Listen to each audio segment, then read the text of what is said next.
बोलेंगे उसका कुछ फॉर्म अभी नहीं चल रहा है, बहुत सारे चर्चे हो रहे हैं, क्या कहें?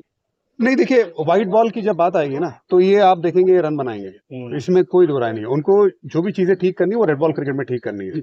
वो एक एक मसला है, चाहे वो विराट कोहली का ऑप्शन के बाहर का मसला हो या रोहित शर्मा का जो फॉर्म नहीं है, वो जरूर मसला है, उनको वो सॉर्ट आउट करना होगा। मैंने अपना ओपिनियन दिया है, आपको पता है मैंने अपना ओपिनियन क्या दिया हुआ है। बहुत बड़े प्लेयर्स है दोनों, इसमें कोई दो राय नहीं है, लेकिन व्हाइट बॉल में उसके साथ मिक्स मत करिए। White ball is a different ball game, उसमें रूल्स अलग होते हैं, सर्कल का रूल होता है, और उन दोनों खिलाड़ियों का बहुत पसंदीदा फॉर्मेट है, विराट का भी और रोहित शर्मा का भी। तो मैं ये उम्मीद करूंगा चैंपियंस ट्रॉफी में बहुत अच्छा प्रदर्शन करें ये लोग। लेकिन जो मैं तो अभी बहुत आगे का सोच रहा हूँ, ठीक है, आई एम श्योर क्रिकेटर जब खेलता है वो 6 महीने का आगे का नहीं सोचता है, मैनेजमेंट सोचता है, सिलेक्टर सोचता है कि कैसे करेंगे, क्या प्लान करेंगे। तो उम्मीद है कि उनकी अच्छी प्लानिंग ऑलरेडी स्टार्ट हो चुकी होगी। बस उन्हें ऑल द लक कहेंगे, और डरिए मत, वो रन बनाएंगे। आप पेस बॉल किए हो और इस बार शमी जो है वो कमबैक करेंगे, लेकिन अभी शमी को रेस्ट कैसे, उसको मतलब पूरी तरह से व्यवहार करना चाहिए, और साथ में ये शमी को कल नहीं खिलाया गया तो 2020 में वो कितना सरप्राइज था। देखिए ये एक तो मोहम्मद शामी चैंपियन बॉलर, ठीक है, आप इतने साल से क्रिकेट खेल रहे हैं, तो आप उनके अगर नंबर देखेंगे ना, टॉप 10 में है इंडिया की हिस्ट्री में। तो बहुत जबरदस्त गेंदबाज है, बहुत एक्सपीरियंस है। तो जब इतना एक्सपीरियंस गेंदबाज होता है ना, उसको खुद की बॉडी भी पता होती है कि कितना चल रहा है कितना नहीं चल रहा है। वो ऑनेस्ट ओपिनियन देता है टीम मैनेजमेंट के साथ, ठीक है, और वो कम्युनिकेशन के हिसाब से चीजें चलती जाती है। So I am sure he will make a right decision with the team management. और जब ऐसा खिलाड़ी जब खेलता है ना, तो हम वही सोचते हैं कि जब खेले तो पुराने लय में खेले, जो इतना आसान होता नहीं है, टाइम लगता है, हर किसी को टाइम लगता है। सो उम्मीद यही करेंगे कि मोहम्मद शामी की जो सर्विसेज है भारत को मिले, और खास करके रेड बॉल क्रिकेट, क्योंकि वैसा बॉलर मिलना मुश्किल है, वैसा। और बुमराह जैसा, आप इमेजिन करिए, बुमराह फिट है, शमी फिट है, वैसे गेंदबाज अगर खेल रहे हैं तो आई थिंक उससे अच्छा कुछ है ही नहीं। देखिए बहुत सारे लड़के जो मिस आउट कर गए, जैसे मेरा ये मानना था कि संजू सैमसन भी अगर वो सोच रहे होंगे तो उनके लिए भी बड़ा मुश्किल हुआ होगा स्क्वाड में नहीं रहना। सूर्य कुमार यादव के लिए भी बड़ा मुश्किल रहा होगा। मुझे लग रहा है मोहम्मद सिराज, जिन्होंने बहुत अच्छी गेंदबाजी की थी, और वहां पे एक फास्ट बॉलर को अतिरिक्त लेके आ सकते थे, क्योंकि दुबई में मुझे लगता है जो कंडीशन रहेगी, 4 स्पिनर तो एक साथ नहीं खेल सकते, मतलब वो मुश्किल लग रहा है। तो और स्पेशली जो हमारे फास्ट बॉलर्स है, जसप्रीत बुमराह की बात करें, मोहम्मद शामी इंजरी के बाद आएंगे, तो ये इतना आसान है नहीं। तो आपको एक फास्ट बॉलिंग बैकअप होना वो बड़ा जरूरी था। लेकिन उम्मीद यही करते हैं जो सिलेक्टर्स ने और टीम मैनेजमेंट ने जो टीम चुनी है, उनको हम बैक करेंगे और दुआ करेंगे। कल का जो मैच रहा आपने देखा है कोलकाता में, ये ऐसे जो न्यू सेटअप है T20 टीम में, अगर देखें न्यू सेटअप है, 1 साल बाद वर्ल्ड कप आएगा, ये टीम लेके ठीक, कैसा आपका क्या लगता है T20 में? आप देखिए, सबसे पहले तो मैं सच बता दूं कि कल का मैच तो मैंने एक बॉल भी नहीं देखा। मैं इवेंट में था, मैं वहां पे जब गेट टुगेदर था, फैमिली भी थी मेरी, मैं इवेंट पे था करीबी दोस्तों के साथ।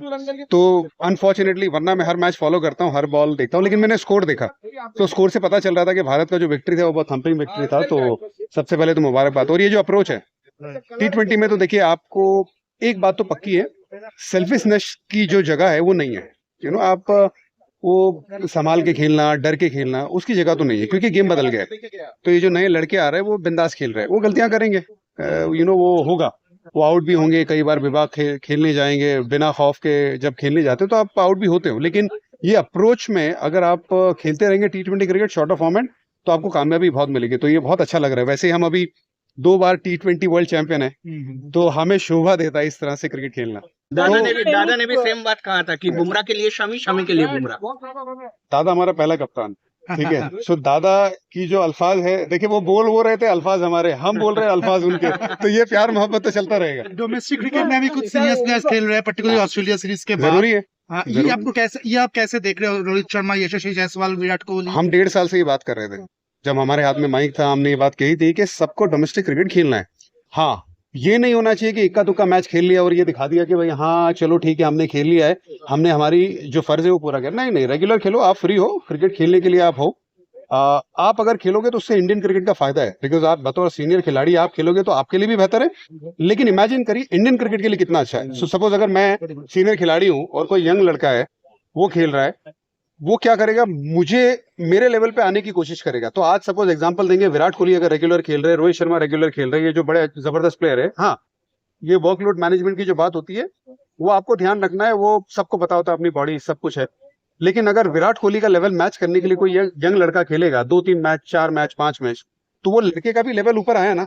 सेम रोहित शर्मा के लिए, रोहित शर्मा के साथ कोई खेलेगा, उनको आउट करने की कोशिश करेगा, वो लेवल पे वहां जाने की कोशिश करेगा, उसका भी कॉन्फिडेंस बढ़ेगा। तो ओवरऑल किसका फायदा हो रहा है? इंडियन क्रिकेट का फायदा है। तो और मतलब ये जो बात चलती है ना कि डोमेस्टिक क्रिकेट निकली, ये बात तो वैसे होनी ही नहीं चाहिए। आज ऑस्ट्रेलिया का अगर हम देखेंगे, जो लास्ट में हमने देखा, जो लास्ट टेस्ट मैच हम हारे थे, वहां पे एक यंग लड़का ऑलराउंडर आया था, ठीक है, वो स्टार्क के सामने खेलता है, कमिंस के सामने खेलता है, उसने रन बना दिए और ऐसा लग रहा था कि पहली बार नहीं खेल रहा है। आप समझे? It is very important for all the players whenever they are free and if they don't have proper injury concern, तो क्रिकेटर तो क्रिकेट खेलने के लिए पैदा हुआ है ना, तो खेलो। The board has set up new guidelines. The board has 2007 में हमने देखा था जो टीम वर्ल्ड कप खेले थे राहुल द्रविड़ के अंदर में, उनका जो ड्रेसिंग रूम था, उसके बाद जो वर्ल्ड कप खेला धोनी के अंदर में, उसका जो ड्रेसिंग रूम था पूरा अलग था।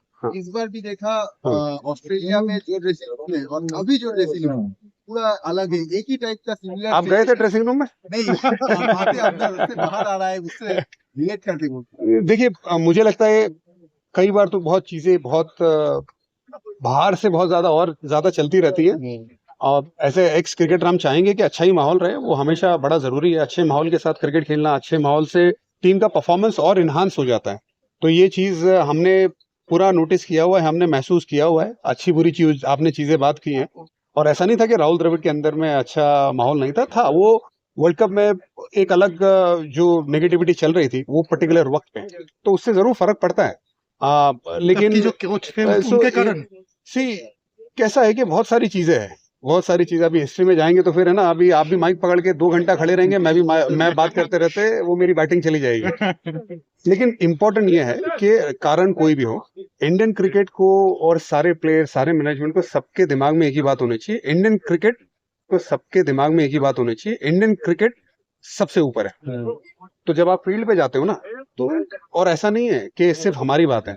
हमें याद है जब ऑस्ट्रेलिया के सामने हम 2003-4 में खेल रहे थे, हम डेब्यू कर रहे थे, डीन जोन्स हमारे ड्रेसिंग रूम में आए थे, उन्होंने कहा था कि ये देखो जो ऑस्ट्रेलिया की टीम है, जो स्टीव वॉक आखिरी उनका वक्त था, क्योंकि वो ट्रांजिशन पीरियड में थे। स्टीव वॉक के बाद नया कप्तान आने वाला था, रिकी पॉन्टिंग की बात चल रही थी, ठीक है, उससे पहले गिलक्रिस्ट साहब ऊपर थे, शेन वॉर्न की बात चल रही थी, बहुत सारी, फिर वो कैप्टनसी नहीं हुई। तो उन्होंने कहा था कि देखो ये ड्रेसिंग रूम टूटा हुआ है, उससे साफ पता चल रहा है जिस तरह से भाग रहा है। तो हम सिर्फ हमारी इंडियन टीम के बारे में नेगेटिव बात ना करें ज्यादा, तो अच्छा है, क्योंकि वो जो हो गया हार गए, आगे बढ़ो।